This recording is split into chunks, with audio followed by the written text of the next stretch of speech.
નમસ્કાર, આપ જોઈ રહ્યા છો નેશન પ્લસ ન્યૂઝ. હું છું આપની સાથે હેતલ ભગત.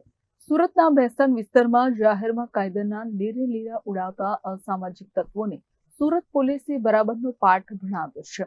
ભેસ્તાન ખાતે આવેલ પ્રેમનગર નજીક એસએમસી કોમ્પ્લેક્સમાં મારામારીની એક ઘટનાના વાયરલ વિડીયોના આધારે પોલીસે કડક કાર્યવાહી હાથ ધરી છે. સુરતના ભેસ્તાન વિસ્તારમાં આવેલા પ્રેમનગર પાસેના એસએમસી કોમ્પ્લેક્સમાં થોડા દિવસો પહેલા કેટલાક ઇસમો દ્વારા જાહેરમાં મારામારી કરવામાં આવી હતી.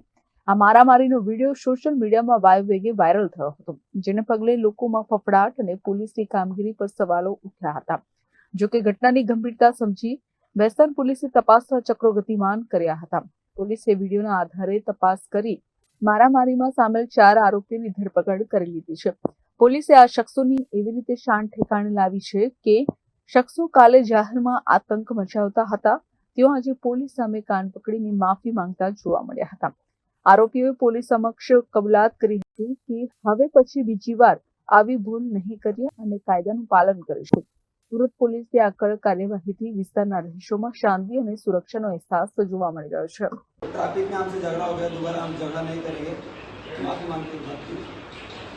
ये कानून हम कभी हमारे हाथ में नहीं लेंगे और आपको भी यही नंबर विनती है कि दोबारा कानून हमारे हाथ में ना ले. Bureau report, Nation plus news, Surat.